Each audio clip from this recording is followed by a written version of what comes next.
Known as the Obsessed Compulsive Gamer, the O.C.G, hopefully live now, as I seem to have a lot of problems with going live today.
Hello.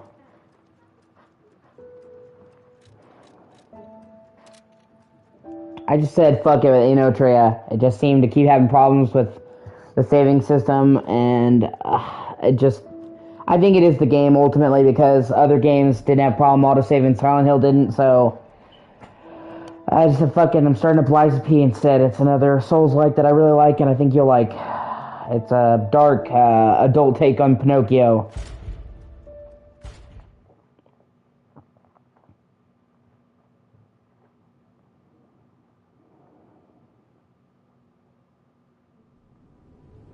In honor of the great writer Carlo Collodi, which is actually the writer of Pinocchio, and a lot of people don't know that.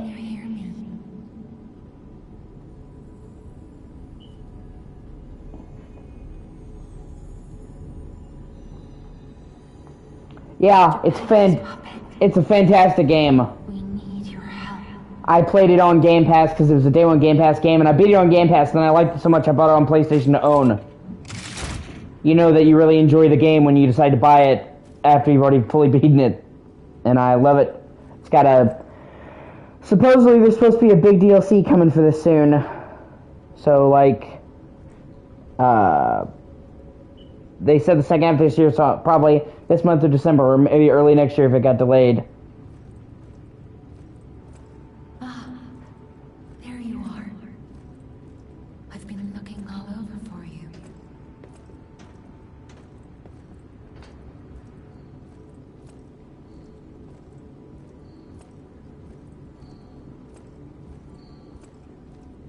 Jimmy will restart soon. I see they got Jiminy too. But we have to hurry. My name is Sophia. Please come to Hotel Crot, and I'll explain what's happening. Yeah, exactly. Jiminy, please escort him to the hotel.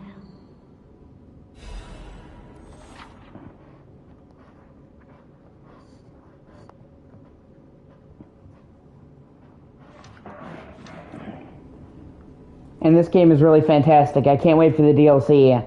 And even the sequel that this game sets up. There's a DLC that's supposed to coming either late this year or early next year. Early next year if it's delayed, which hopefully it's not. And then there's a sequel already confirmed to be on the way. And the sequel really excites me because...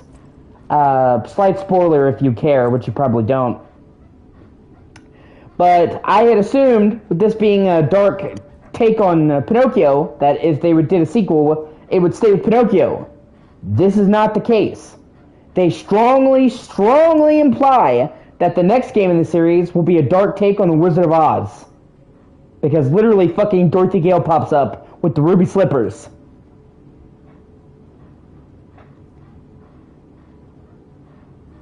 And that fucking excites me to no end, because I am a diehard fan of The Wizard of Oz. I grew up watching the movie, as many people have, and I've read a ton of the books. And there's so many things they can do with the dark, mature version of Oz in a video game. Not to mention, how often do you ever see any fucking game do Oz? So, you know, it's a rarity, and like, they don't reveal that until the very end. Get out of there. Find something that might help. And it honestly blew my fucking mind. Like, it's like a late game credit tease. I was like, what? And it also opens up the door because I thought they were going to stick with Pinocchio, which is fine, but there's only so much they can do with Pinocchio. But it kind of implies they're going to have like a dark fairy tale universe. You know what I'm saying? With multiple stories. And most of those stories now, the Disney versions are owned by Disney, but the actual versions they're based off of are public domain. So anybody can do Cinderella, anybody can do, you know, like the original Winnie the Pooh, because those are so old, they're in the public domain. The Disney versions are different. There's a whole thing about fucking copyright in the US, but basically, it was originally supposed to be the life of the author plus 20 years. So, as long as the author was alive, they would have control over it, and then 20 years after, and then they extended it, and I've got mixed feelings, because the main reason they fucking extended it was because Disney wanted to stop Mickey Mouse and all that from going through the public domain, so they lobbied to extend it, and they've extended it twice now. I think now it's like 75 years. And part of me doesn't like it because it's fucking Disney doing it, but then also, the way that it's set up now is that the right of public domain is that it goes through your family. So, like with Lord of the Rings, it went to his son Christopher Tolkien after J.R.R. Tolkien died. And I kind of like that. I kind of feel like your story should be safeguarded. But then I also feel like certain fairy tales have become part of our culture, like, you know, Cinderella and all that, and they should be allowed to be iterated upon by people who want to make their versions. So I feel like there should be allowances.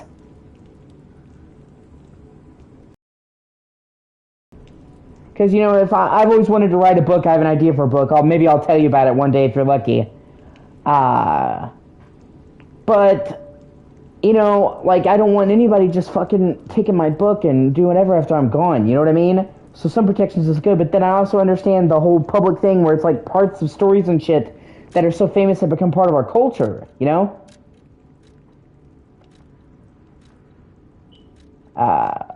Yeah, see, that's another thing. When you, they added a free DLC thing to this game for everybody, and it furthermore, references The Wizard of Oz, because you get illusory emerald glasses crafted with gems. It is popular among collectors because of its unique colors. Jewel glasses that was among a certain alchemist collection. You may see illusions if you look beyond the emeralds. And, you may not know this, but in the actual story of The Wizard of Oz, the Emerald City is not actually emerald. It's silver, and the wizard has everyone wear emerald spectacles to make it look green. But they just made the city emerald in the movie. Not to mention the fact that the ruby slippers are actually silver in the book. I've read a lot of the Oz books. I was really obsessed with Wizard of Oz as a kid. Goddamn, please give me do Goddamn, please don't just roll out for the next 5 or 6 hours.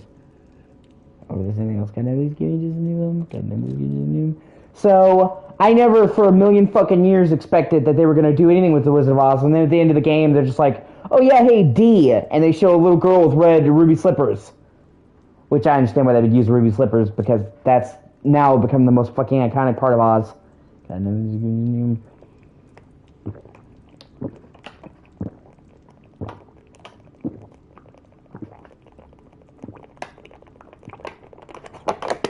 Yeah, I heard about that. But, another thing that's really cool to me, and one of the reasons why I'm so glad is normally when an author comes along and they do a modern version of a story, it sucks dick. And basically just wipes his ass all over the original story. It's disrespectful. But if you played this game, or you're going to see me play through this game was done. You can clearly tell that while this is an adult spin on Pinocchio, that almost has like steampunk elements, it's respectful and is made out of adoration for the original work. So their respect for the source material gives me faith that they can do it for Oz. And something that a lot of people don't realize is that The Wizard of Oz is actually substantially darker than most people think. Like the movie, which obviously has now become synonymous with it, which I understand it was a cultural touchstone. The movie made it a lot lighter than it was. The actual Wizard of Oz stories had a lot of dark shit in them. But then again, this was the 1800s, like I think it was literally like 1880, 1889 or something like that, when the Wizard of Oz book actually came out, and children's stories were a lot darker back then. But the streets are not safe. Arm yourself with one of the weapons over there. It'll be helpful. Destination Hotel Court. Recommend escaping from this location.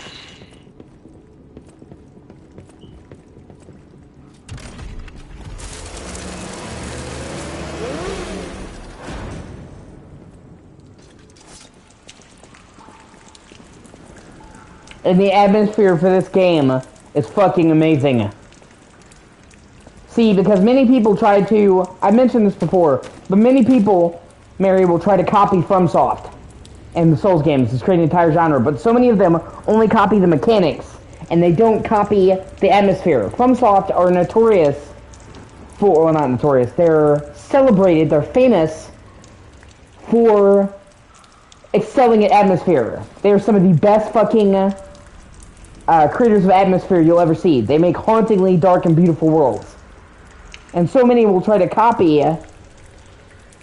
the mechanics of a Souls-like and not the atmosphere. But this game really understands that, and it creates a fucking beautiful atmosphere. This game is set in the Belle Epoque era, which is the turn of the 18th century in Europe. And this is set in a fictional Polish city called Krat.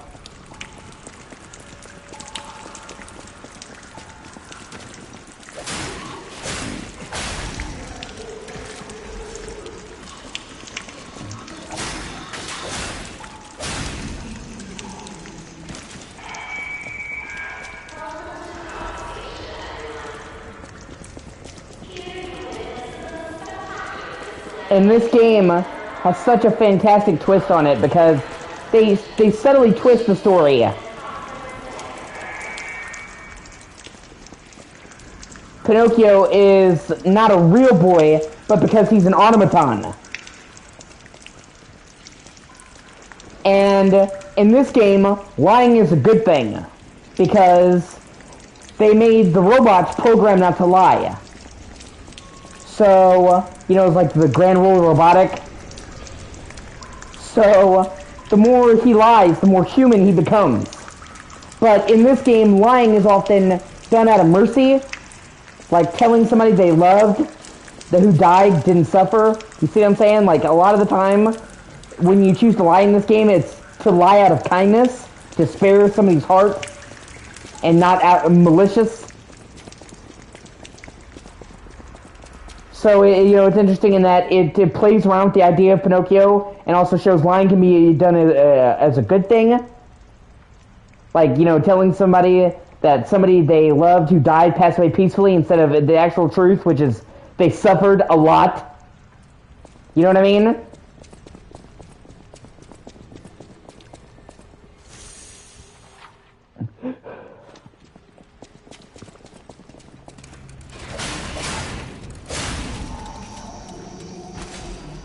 And as you lie, it changes his appearance.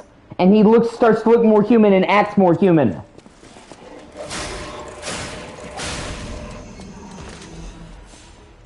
And they go over a lot of really good stuff in this game. There's a lot of fantastic characters in this game. And it actually makes me sad.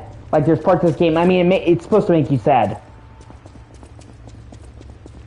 This city managed to create automatons, and they managed to have all this technological advancements that you would never have in the 18th century. But then all of a sudden the robots went on a frenzy. They call them puppets, you know, to go with the theme, but the puppet frenzy. You cannot see the dark. Switch the on and genuine light.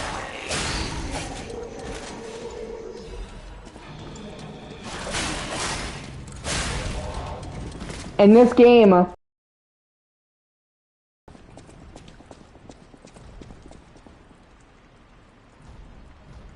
kind of took the world by storm because it was made by a small Korean team, a South Korean team, with a very small budget.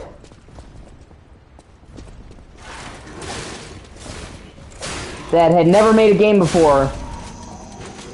And this game turned out to be fucking awesome. It was a huge surprise.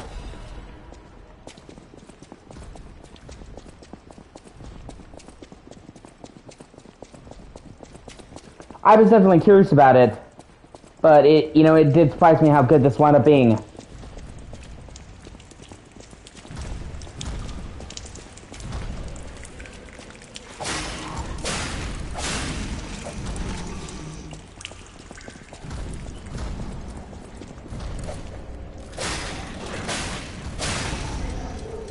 And it's truly a game that does not play its hand up front. It gets a lot better the further you go into it.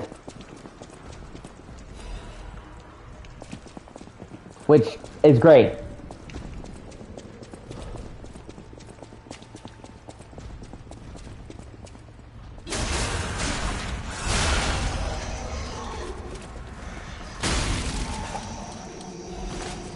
Oh yeah, I meant to do that, rebind the controls.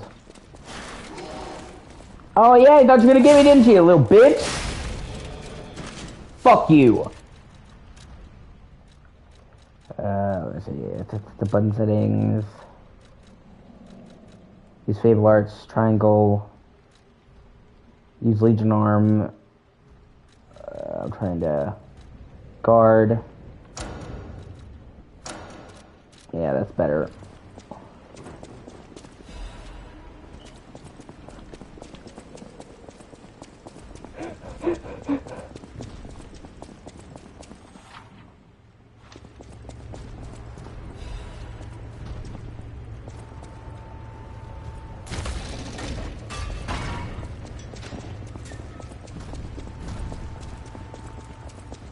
What's up, bro?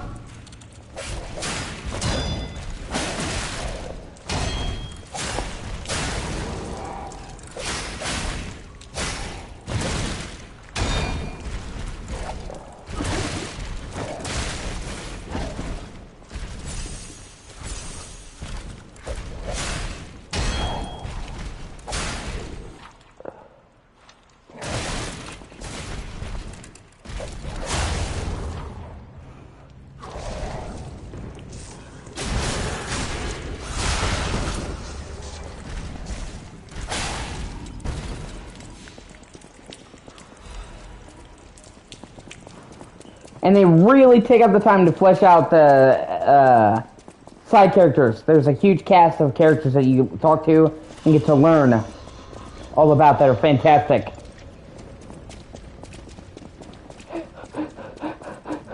Fucking anxiety.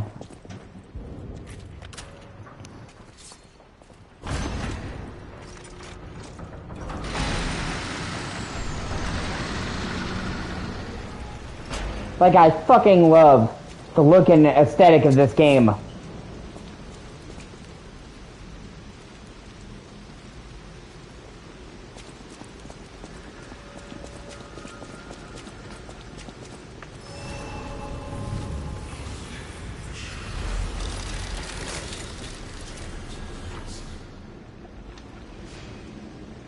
This is called a stargazer.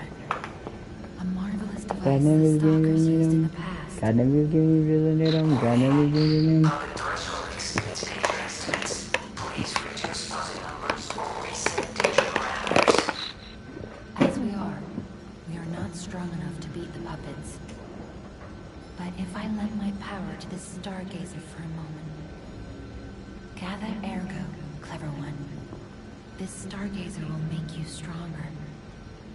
But the stargazer's strength doesn't last forever, so be careful with it. Hurry up and come to Hotel Crot. I mean, the fucking atmosphere of this game is dripping. The fucking rainy streets, the towering statues, the beautiful fucking buildings.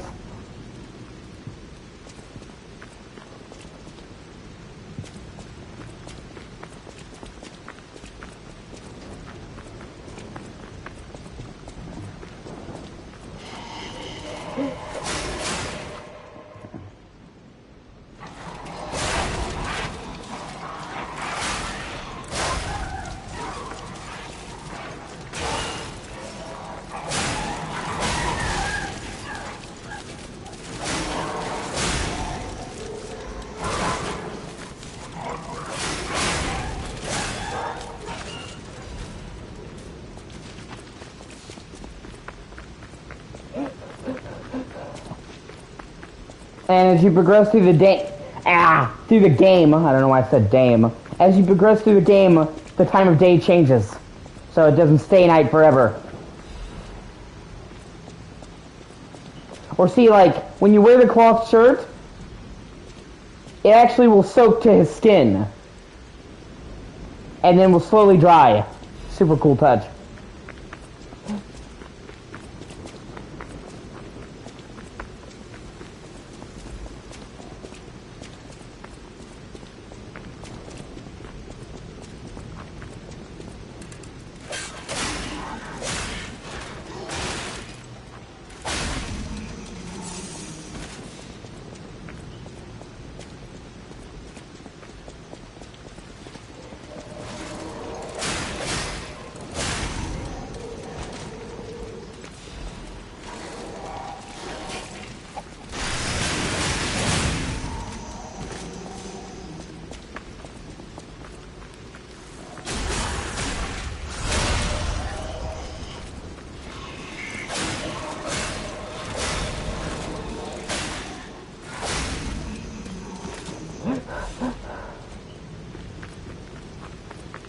Then he gets different robotic arms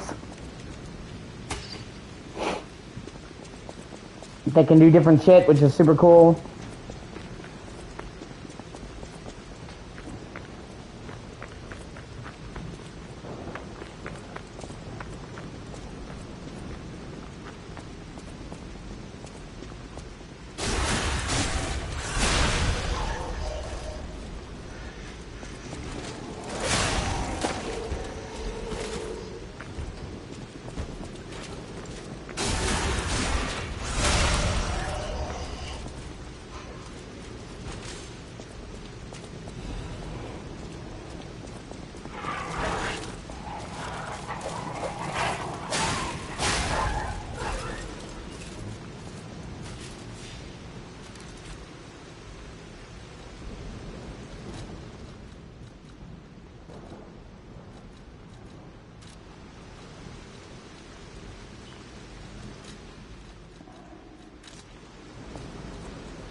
there!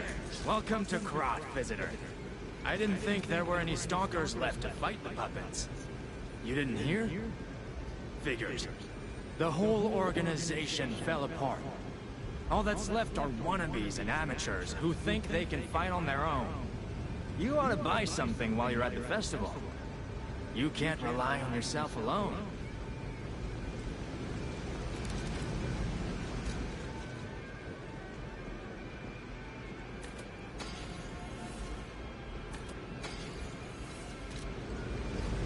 Out here alone? You could use some help. Here's a festival gift for you.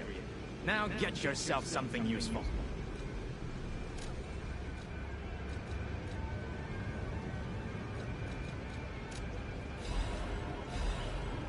Hey, how's it going, Gaming Cloud?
Yeah, not sure in the context you mean that. If you're just talking about streaming, then yeah.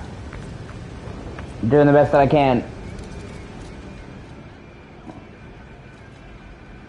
Oh yeah, I forgot about that.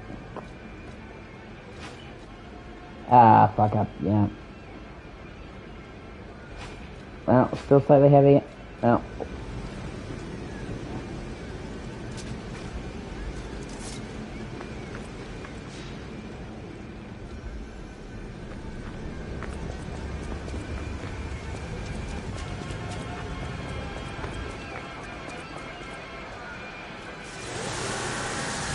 Okay, I'm at 427, so I'll get there.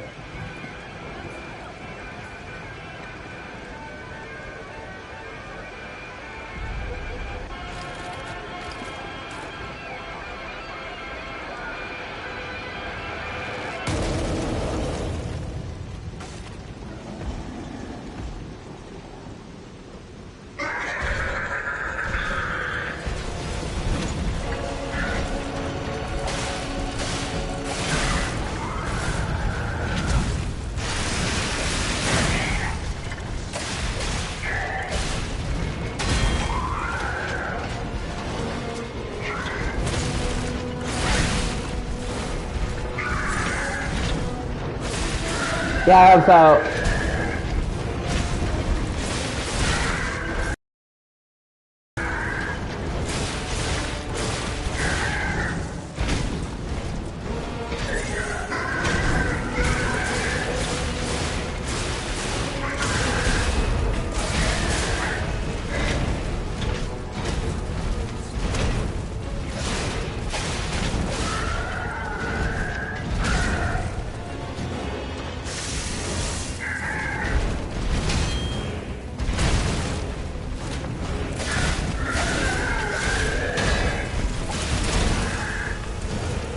No, on PS5.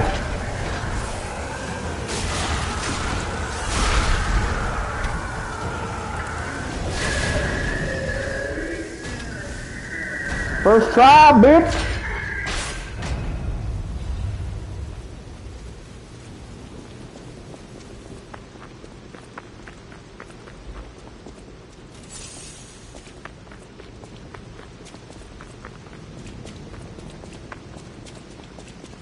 Of course, I played this game before, but still.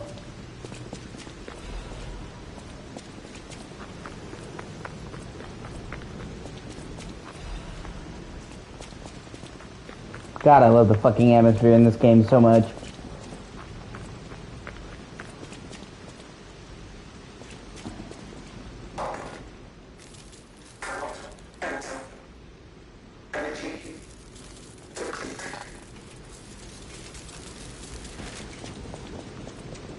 One more thing I should mention.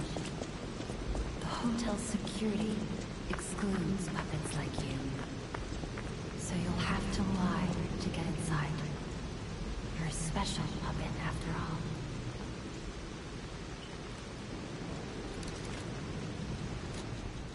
I really wish they would add a photo mode to this game.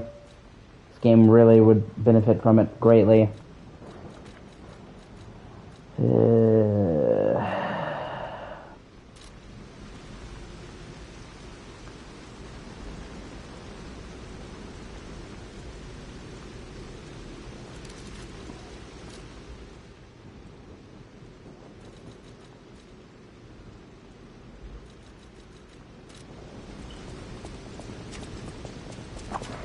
What do you think of this game, Mary?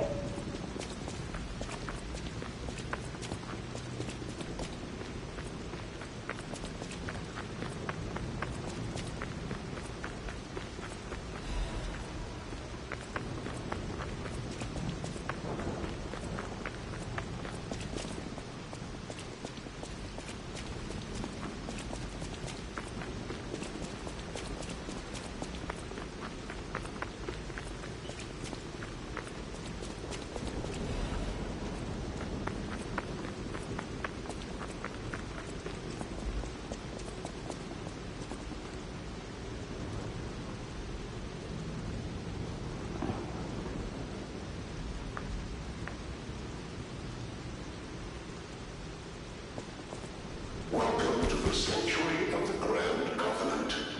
Prove your identity. Who are you?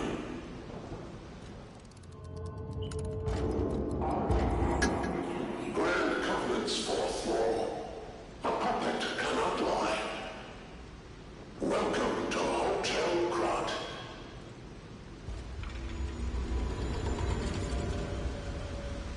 See, that's the game's way of telling you gain more humanity.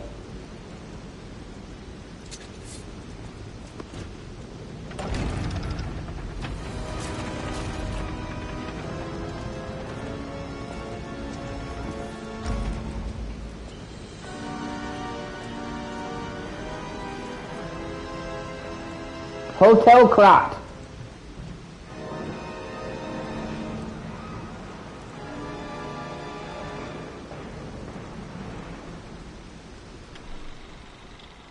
And now you get a little bit of backstory kind of in the intro.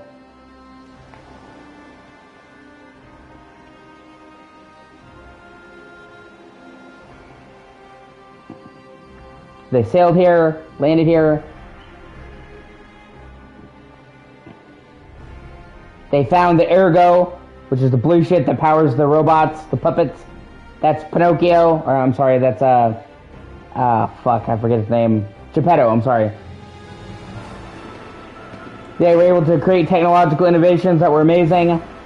Rail cars, automatons. Created a city of industry. Far, far ahead of the time.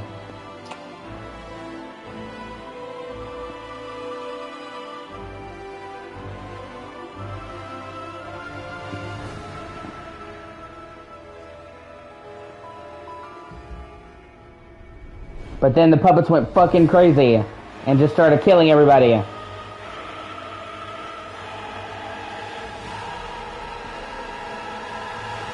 And their entire city relied on puppets by this point, so really kind of fucked them.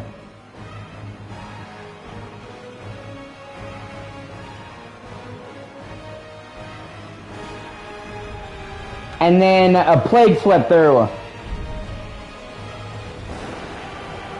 So they're getting fucked on both ends.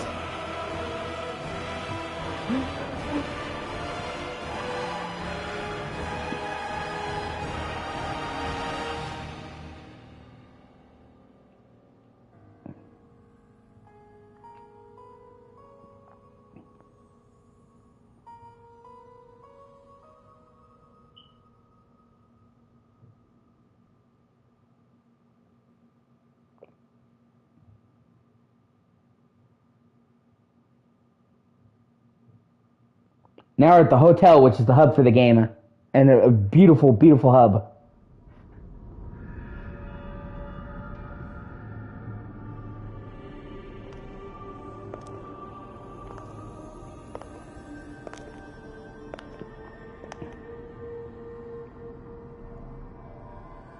I'm so happy to see you. She's this game's version of the Blue Fairy. I've been waiting for you. Searched all over the city of Krop to find you. You must have questions. Geppetto will have answers. But we have to find him first. He was last seen on Elysian Boulevard. All of Krop is dangerous for humans. And that neighborhood is one of the scariest. Please find Geppetto on Elysian Boulevard. I'll explain more once you find him. You explain now! Look at Gemini. I think he's in shock. Gemini is fine. That's proof you're broken. The real Gemini isn't so calm. I'm no inventor, but perhaps I can fix him. Or perhaps he'll fix himself in time. Wait, take this pocket watch. Krot is a labyrinth of peril right now. This watch will guide you to a safe place. Be careful, clever one. Yeah, the pocket watch lets you fast travel back to the nearest sanctuary. It's really helpful. Let me see. So, like, your nearest checkpoint, basically. I'll use my power to help you. Ergo is the miracle that made Krot prosper. Without Ergo, there would be no automated puppets to make Krot wealthy. When you move, you tap into the power of Ergo within you. Gather more Ergo. It will make you stronger. In the folklore of Krot, a cricket often acts as a guide. That is why these automated models became popular. But Gemini is unique. Yeah, Gemini He's more than is just a guide. Gemini. As you get more familiar with Gemini, you'll see what I mean. And he provides a much-needed sense of comedic relief in this game. And this is the chick who runs the hotel. She used to be incredibly beautiful. That's her picture right there. But she is afflicted by the plague. And now she's all, like, her face is all scarred and fucked up, as you can see. But she's super kind. Unexpected guests are welcome. We don't insist on reservations. I am Antonio, and this is my hotel. Welcome. Oh, I knew from the moment we met that you're Geppetto's puppet. He might have a few loose screws, but Geppetto's skills are undiminished. It's a shame. He took off for Elysian Boulevard, and he never came back. If it doesn't turn up soon, we'll have to make a new coffin.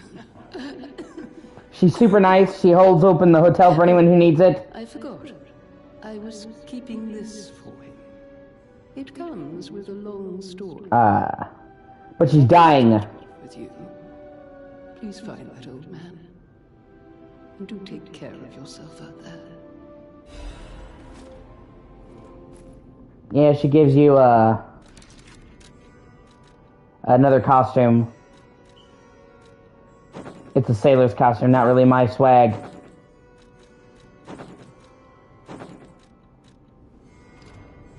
People have no idea so many secrets are buried in Krot. Thanks for keeping me company. What are you curious about? I see you're here. That means you can lie. Your lies are a rare ability. You're able to choose your own path, unbound by anything. People on the outside are still afraid of puppets. Lie to protect yourself and find your path. I'm an old friend of Geppetto's. His son is like family to me. Make yourself at home. You're always welcome here at the hotel. If you have any questions, ask my butler, Polendina. And there is a substantial amount of this game's story that you will miss if you don't talk to the people. They have tons of dialogue. It's frequently updated, and it's worth doing because it's good. They really flesh out the characters in the story. And it's cool. Like, the more humanity you get, the better he can play the piano.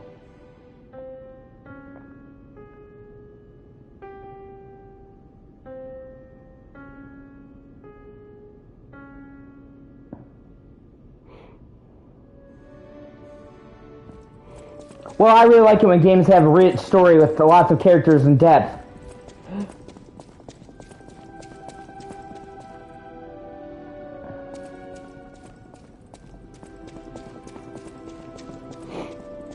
And another thing that you can use to judge your humanity is there's this cat right here. At the very beginning of the game, when your humanity is low, the cat will be hostile to you, but as your humanity increases, the cat will have a warmer reception to you.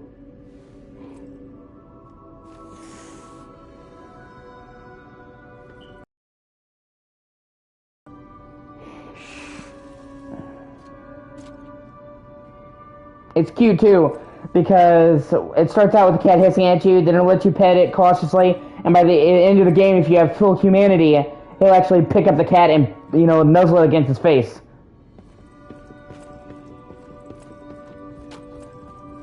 I heard about you from Geppetto, but to see you in person, wow. You should take this. Geppetto left it with me. Now he gets the first arm attachment. Gives you all kinds of really cool upgrades.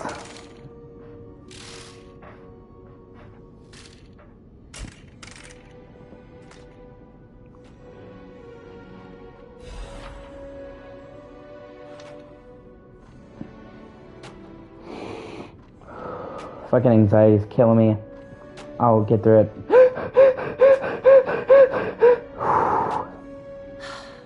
The sound of it alone. That craftsmanship comes only from the hands of Geppetto. You must be something else. A custom arm from Geppetto himself is quite an accessory. Oh, I forgot to introduce myself. I am Eugenie from the Workshop Union. I know my way around weapons of all kinds. I'm sure Master Geppetto would agree. If any of your weapons need work, bring them to me. I know my way around a weapon. A stargazer is a survival device used by the stalkers. It powers itself by accumulating ergo spores in the air. The stalkers installed stargazers all across the city. Once they're recovered, we can put them to use. If you want to test your skills or try new techniques, head for the garden. The stalkers captured a puppet to use for training. Don't look at me like that. Everyone hates puppets. I know whose side you're on. And all of the characters have like stories that get updated, and you invite more and more people to the hotel. And this game also has a really unique system where weapons are segmented into handles and blades, and you can customize them. So you can pretty much take any blade and put it on any handle, and vice versa, and tweak the weapon set, which is not something you see often in games like this. So if you like the moveset of a weapon, but you don't like the blade, you can swap it out for another one, which is super cool. And there's a lot of weapons and a lot of parts, so there's a shit ton of stuff to fuck around with.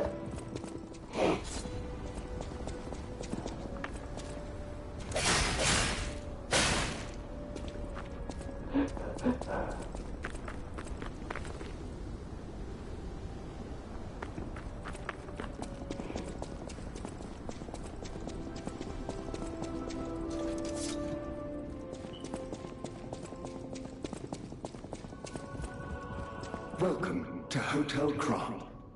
My name is Polendina, butler to Lady Antonia. Please let me know how I may be of service.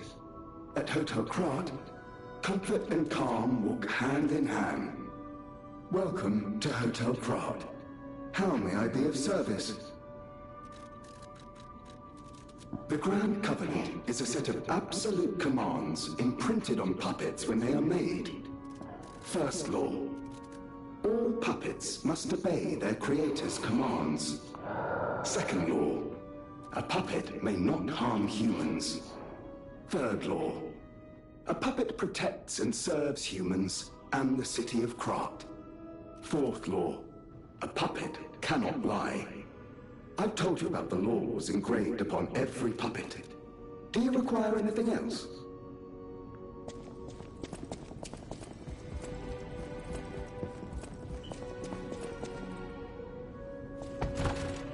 And yeah, there's supposed to be a really big DLC coming for this game. They said in the second half of 2024, so, you know, I'm like, where is it? Because it's November, almost December, but then, you know, they probably want to announce it when it's close to being ready. But then, the fact that it's so late, it means it could also be delayed, so it'll either come out next month or next year, early next year. Either way, the actual game is so great. I will be getting the DLC as soon as it comes out. Like, I fucking love this game. And this game is good from the beginning, but this game really gets better the farther you go into it.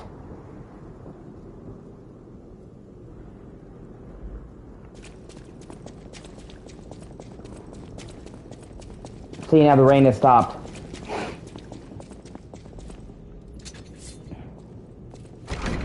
And the time of day changes. It goes from night to day to back again.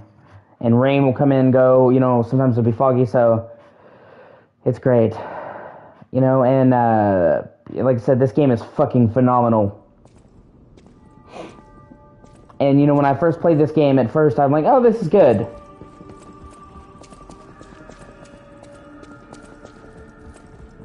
But it wasn't until I got farther into it that I'm like, man, this game is fucking outstanding.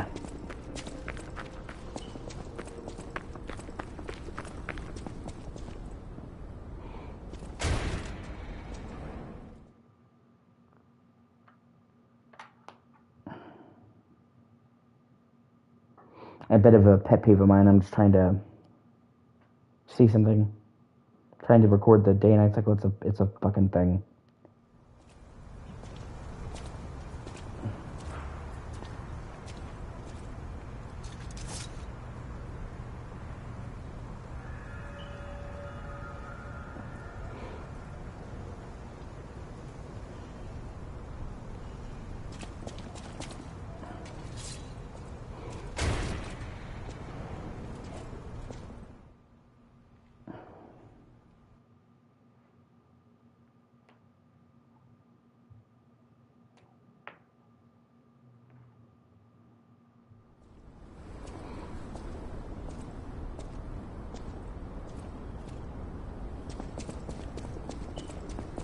See, first it was raining, then it stopped raining, now it's morning, or, you know, dawn.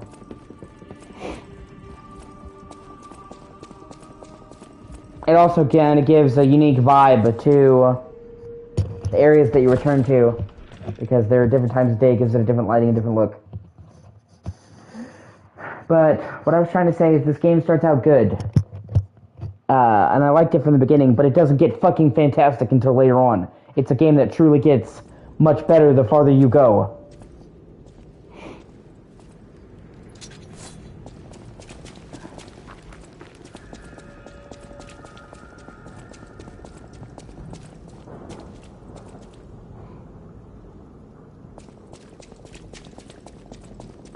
When I first played this, you know, I was like, oh, it's good.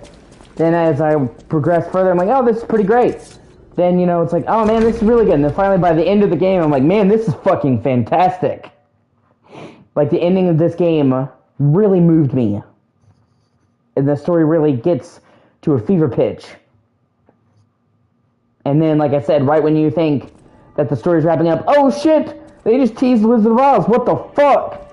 And, like, it's literally after the credits. So it's like, right when you think the game is over, BAM! massive fucking twist for the sequel, which has already been confirmed. So they wanted to, you know, put in a hook, and man, they did.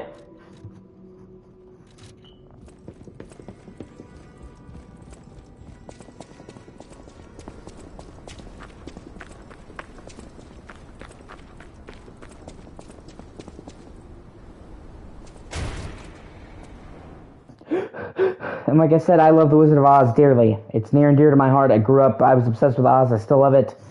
I've read most of the books. You know, I need to reread them again sometime because it's been many years. I read them when I was a child. You know, I watched most of the movies. I went to theaters to see Oz, the Great and Powerful, which is a fucking fantastic movie, by the way. Hold on a second. Give me 1 second. My anxiety is killing me.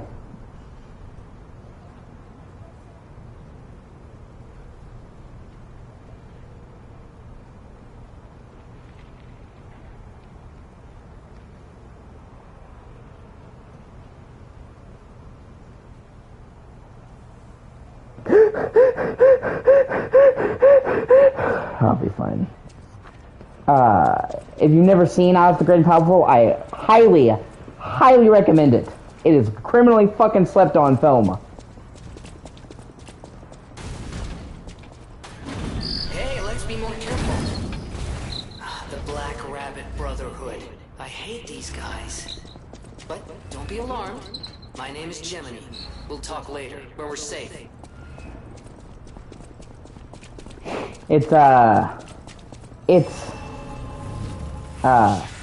James Franco in it, Michelle Williams, Zach Braff, and it's a prequel to The Wizard of Oz that talks about how the wizard came to Oz. And it's directed by Sam Raimi, and hopefully you know who Sam Raimi is. He's the guy who did Evil Dead, Darkman, one of my favorite movies, the Spider-Man movie with Tobey Maguire, they call it the Raimi trilogy. He's a fucking phenomenal director, and he did an Oz movie. And so he really leans into the dark parts of Oz, while still paying respect. It still very much feels like Oz, but he leans into the darker shit that was in the book that the original movie didn't capture. And it's new. It's not like, you know, like it wasn't based on a book. But it's done very respectfully. And it kind of also shows the Wicked Witch in it. And the Wicked Witch is played by Mila Kunis. And she's done fantastically because she's a fearsome fucking bitch in the book. And they really do that. She is someone to be afraid of. And they really do that. And the movie has fucking amazing CGI. Like, you know, a lot of CGI these days sucks. But they did a fucking fantastic job of CGI. And they only used it when they had to. And, you know, the flying monkeys. They're synonymous with Oz. Zach Braff, and I don't know if you know who Zach Braff is, but he's the main guy from Scrubs, Garden State, fucking great movie, other stuff. He plays a flying monkey, but a good flying monkey, and he wears like a valet uniform. And he is the cutest fucking monkey. Like, he's done with CGI, but it's really good CGI, and he is so fucking adorable. Like, your heart will break like every fucking second he's on screen. He is so fucking adorable. Hold on, let me see if I can get a picture and I'll send it to you. Because, like, and how good the CGI looks is amazing, because it's like 2011, 2012. So the movie's like 12 years old now, and the CGI still is some of the best you'll ever fucking see. But it doesn't surprise me because the Tobey Maguire Spider-Man movies, their CGI still fucking holds up. And, you know, a lot of people will use CGI as a crutch. Sam Raimi used it when he had to.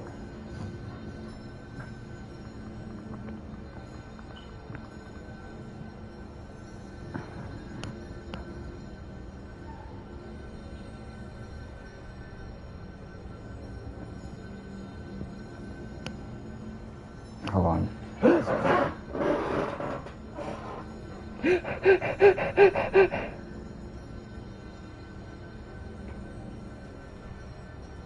Yeah, I found a picture. I'm gonna text you a picture of it right now, because it's more reliable. And not only will you be able to see how great the CGI is for a movie that's 12 years old, but how fucking adorable this monkey is. I mean, like, he, like, legitimately made me, oh.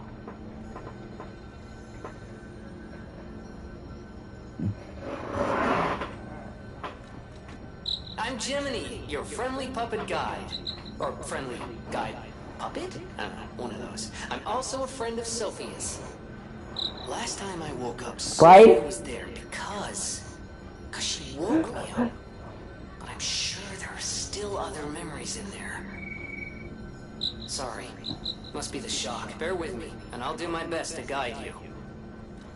But see, isn't that fucking adorable? Like, so cute. And that came out in, like, 2012. You know, most CGI ages like shit. In 2 years, CGI looked like shit. If I didn't tell you that that was from 2012, 12 years ago, and I told you that was from 2024, you believe me. That is, like, fucking amazing CGI. Okay? And usually, CGI looks the worst on, like, faces, where you can tell it's not real, and up close, like, it's the fine details in CGI, but, like, you see, like, the movie doesn't hide away from that. And so the fact that the CGI looks that good, that fucking up close on his face, it's fucking outstanding. And there's other CGI. There's this little porcelain doll that's living, and she's based off of an actual character from Wizard of Oz. She's, breaks her leg, and Oz, she's all sad and crying, and, the whole thing about the wizard is people think he's magic, but he's just using his practical knowledge. So, like, she's porcelain, her leg broke, so he has super glue. And he uses it, and she's like, oh, it's magic, and he's just using super glue. But to them, it's like magic, you know what I'm saying? So it's the wizard using the shit that he has, which is, you know, goes in the books, because in the books he's just like, I landed here and I thought it was a wizard. So it's just super cute, because, you know, she, like, can walk again, and it's got Michelle Williams, James Franco, Mila Kunis. It's got heartwarming moments, but it's also got scary shit in it where you can clearly see the horror roots of the director. I went to theaters to see it, and I don't normally go to theaters. The last time I went to see theaters was... God, I regret that so much. I fucking hate Hereditary, like, and that's such an unpopular opinion. Everybody fucking sucks that movie's dick and says it's like one of the greatest movies of all time ever made. And it sets a new standard for horror, and I honestly cannot stand that fucking movie. I went to theaters to see it back in 2018, and I was bored to fucking tears. I hate that movie. And, like, everyone I've talked to, or 90% of people I've talked to, are just like, Hereditary is so good! It's this generation's Exorcist! Like, don't fucking say that, okay? The Exorcist was good, and it was scary. Hereditary sucks. And I could literally write you, like, a fucking thesis on why it sucks and it's overrated. 1 second, I'll be right back. I have to get my drink.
Okay, Mary, have you seen Hereditary?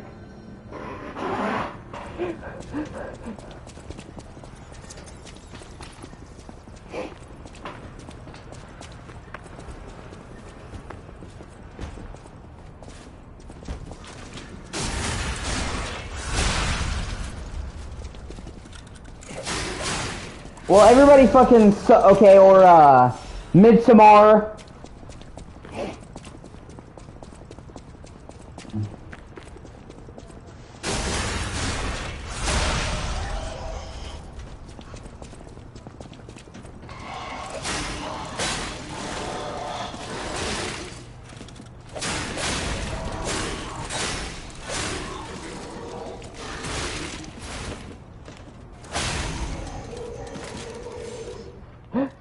Well, okay, one of my big problems, right, with Midsommar and Hereditary, they're both made by the same dude, Ari Aster, is the community is fucking toxic. So regular rich people row. You wanted fancy boutiques and shops. No place better. But that was long ago. Before the puppet frenzy. Anyway, my problem with Hereditary isn't just the movie, it's the fan base. If you don't like Hereditary, they won't just say, oh, it's okay, you didn't like it. They'll say, well, you're just too dumb to understand it. You're not smart enough to get the movie. And that fucking infuriates me. Like, no, dog. I can understand the movie, just not like it. Like, you know, when you insult my intelligence, instead of just saying, okay, you don't like the movie, agree to disagree, you make it personal. You know what I mean? And that's how that fan base, so many times, I'm like, yeah, I don't really like the movie. Or somebody will say, I'm in a horror group on Facebook, I'm in a bunch of horror groups, and somebody's like, oh, what's a horror movie that's overrated? And I'm like, Hereditary, and I'm like, oh, you just don't get it. Oh, you're smart enough. I'm like, no, dog, I get it, I just don't like it. And it's the only fucking horror movie I've seen people do that, man. And, you know, and it's almost like somebody sitting there like, it's a thinking man's horror movie. Ooh.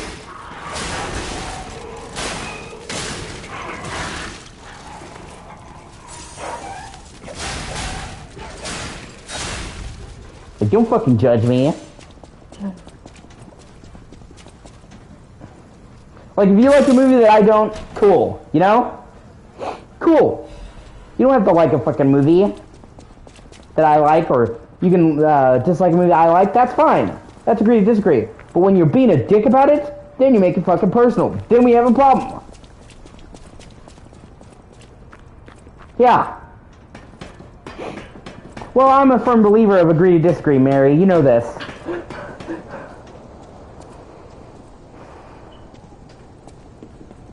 It's just when somebody tries to do that bullshit and they're like, well, you just don't like it because you're not smart enough. Then it's like, okay, now you're just being a fucking dick. You know what I mean?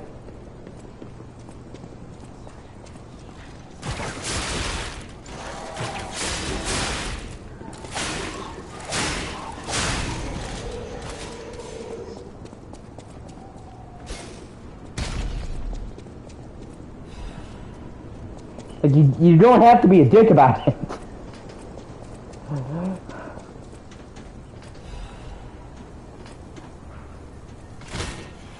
All the time I have people that disagree with me.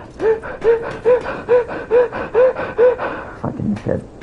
All the time I have people that disagree with me. Like my friend Emily. She's a fucking gore hound. And I personally don't like it when they do too much gore. I'm fine with gore. Like, I'm not like gore-verse. But when it's just gore, for gore's sake, like when it's gore porn, I don't like it. You know, like, when it's so much blood and gore, it's like coming out like confetti, spraying and covering the entire room, it's just excessive. And I don't, you know what I mean? It's almost silly. It's not like, not even realistic anymore. It's almost like an M-rated Looney Tune.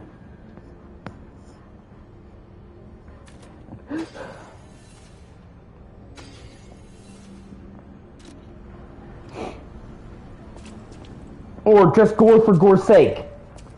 It loses all meaning to me. So it's like, I have no problem watching adult horror movies. I have no problem with blood and, you know, but when it's an absurd amount, it's just dumb to me. So, you know, like Saw. I like Saw. I love Saw. The first Saw is a fucking classic. I hope you've seen Saw. But later Saws just went so fucking hard into the gore that it became hard for me to take them seriously, where it was just gore for gore's sake, and it was excessive, and it kind of put me off.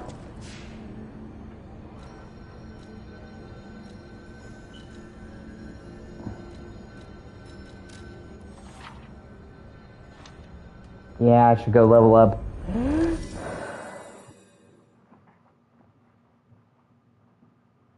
You know, gore is like, if you have too much of it, it's just lose all impact. If you don't have enough of it, lose all impact. You need to have the right amount.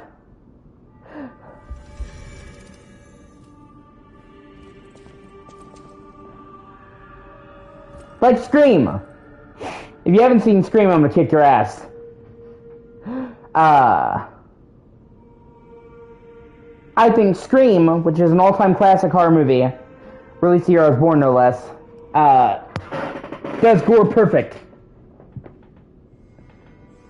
There's enough gore in Scream, at least Scream 1, where it's realistic. If somebody gets cut, they're gonna bleed, and you see horror. They don't shy away from, you know, it being stabbed. If somebody gets stabbed, it's gruesome, but it's not to the point where it's silly or over the top, and it's not needless.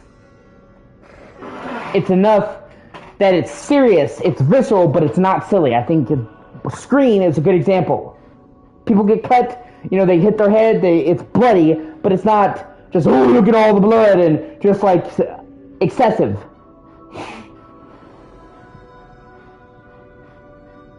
That's how I think it should be. My friend Emily, she was just into, you know, the more gore the better, and I was just like, eh. I'll use my power to...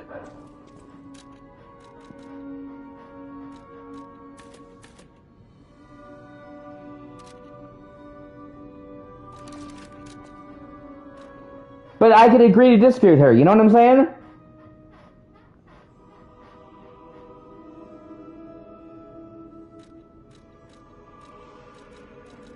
And if they approach that with like that with Hereditary, I'd be like, okay, that's fine. It's like, but it's like so often they look down on you like, what do you like? Nightmare on Elm Street, you fucking peasant? I like the highbrow horror.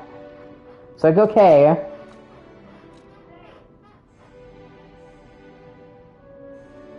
One second. Oh, I think somebody said something.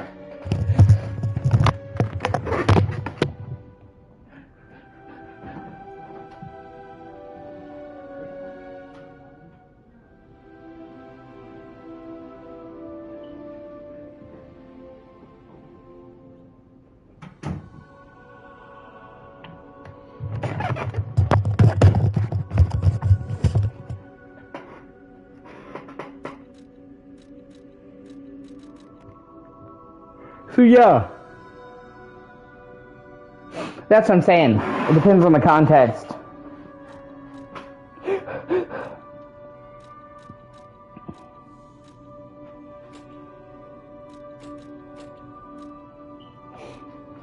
I just hate when people are fucking dicks about it, you know?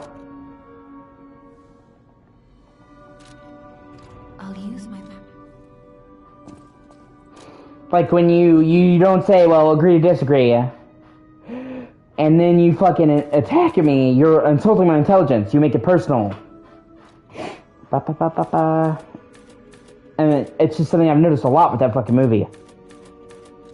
Mentality, of course, capacity, weight, motivity.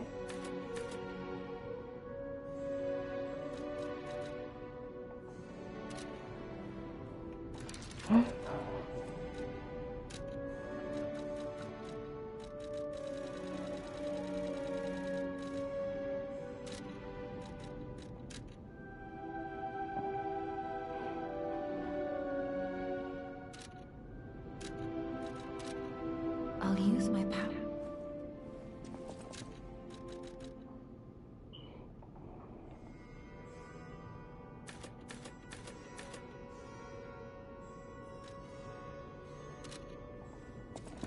I'm trying to remember what does which before I invest the stat point. So that's, you know, that's my thing.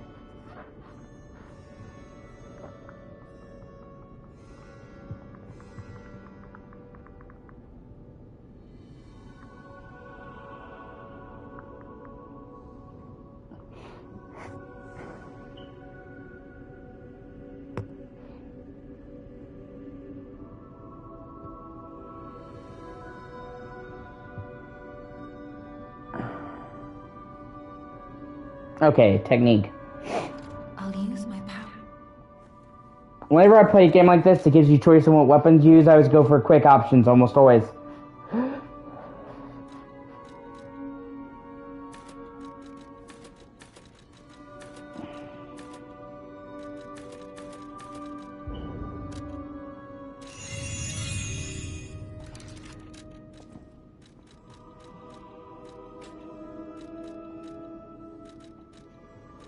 I like being fast and aggressive. That's my playstyle.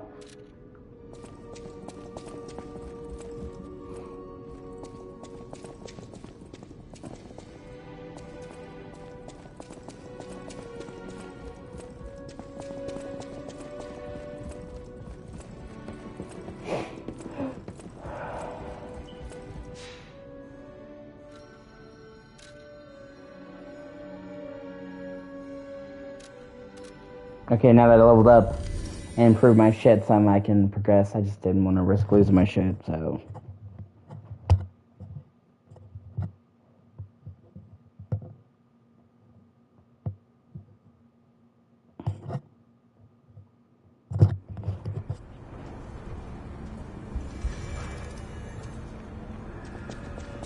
My problem with Hereditary, that really fucked me up on it, I'll wait. Hopefully you'll see it and we can see if we agree. I don't want to color your perception of it.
I got a sharp pipe.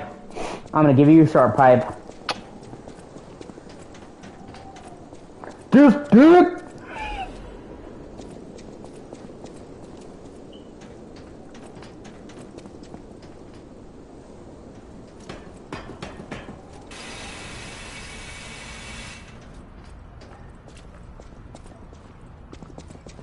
Oh, okay, I've already came up here. Just making sure.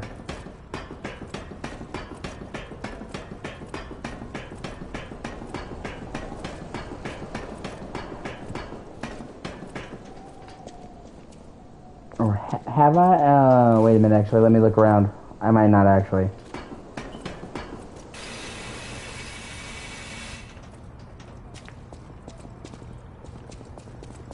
Nope, fuck.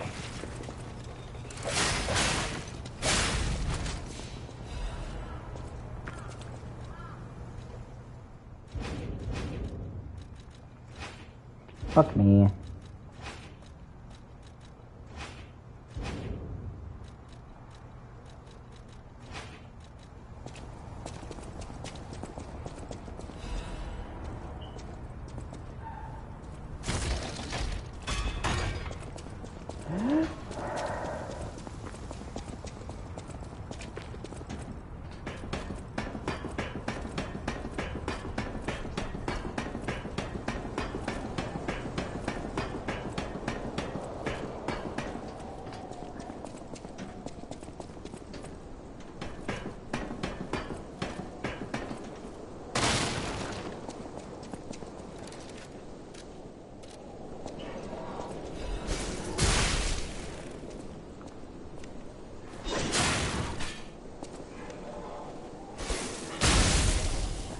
Fucker.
Ah, what a bitch.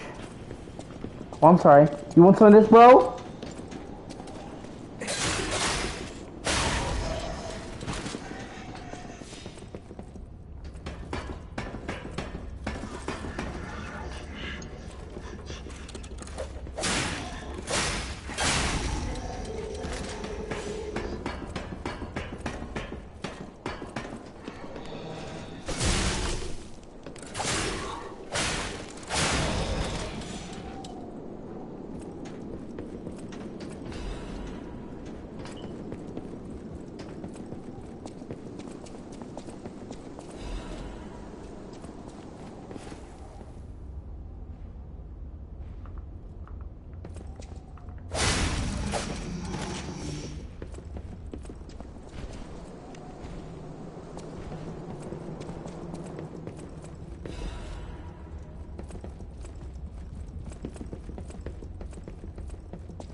Why, hello! I didn't know anyone was alive out here. I know what you're thinking, but I'm not a burglar. I'm just crashing in an abandoned house for a while. Don't worry, I won't cause any trouble. We survivors need to look out for each other. For your information, I didn't steal this.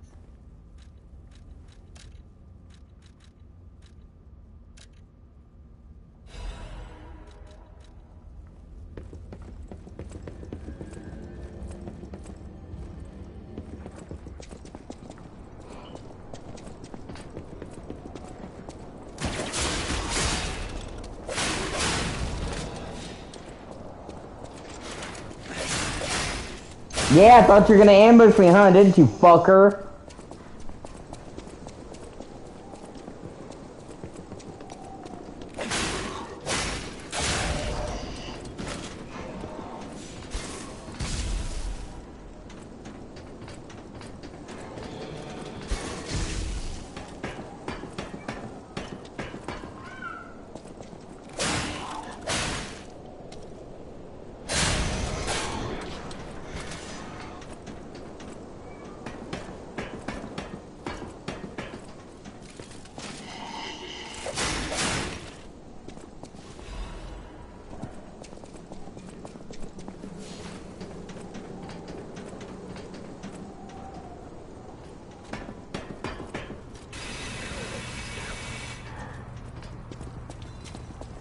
Who is it? Is that you, Murphy? Oh, I guess not. Sorry, I thought you were my friend, Murphy. Murphy is a super cool police officer. As a puppet, even the petrification disease can't get him. I wish I was like him.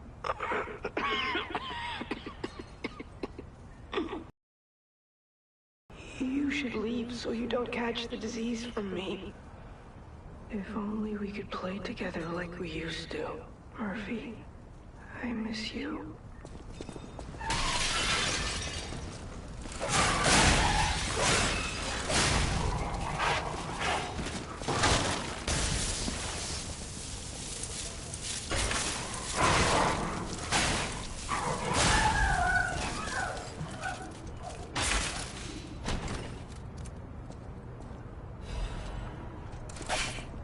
Okay, just fucking clipped into the wall. Oh well.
Something strange. Jeepers. Is that a butterfly? Why is the ergo reacting like that? If you want to check it out, I can take point.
This must be your first time in the petrification disease quarantine zone. For most people, this is their last stop. You are a good Samaritan for coming all the way here. I may I ask you a favor? My family took my baby from me and sent me here. They said it was for my own good, but it was heartless just the same. A baby must be with its mother. You're still waiting, Mary? Please go to Card City Hall and bring me my baby. Thank you so much, kind one.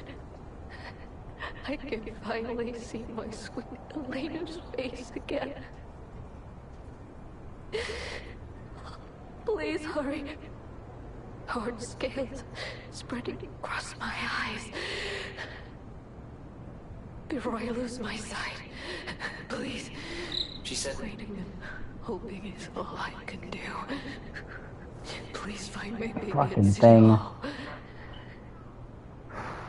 Waiting and...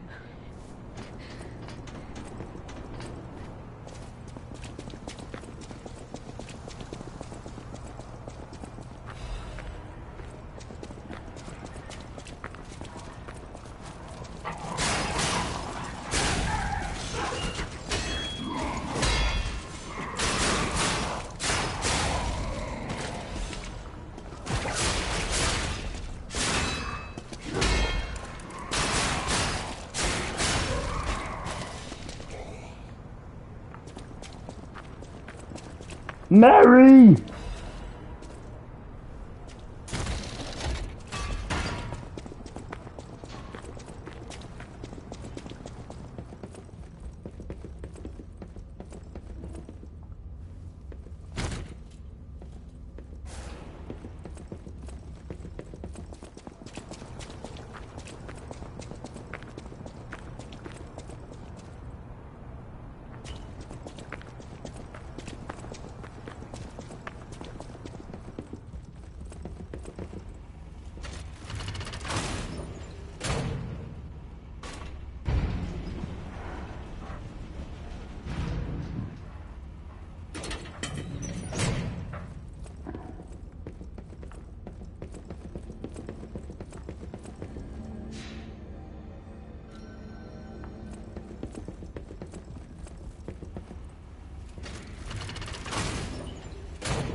Ah, fucking lame.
Alright, back. I'm gonna take a short break.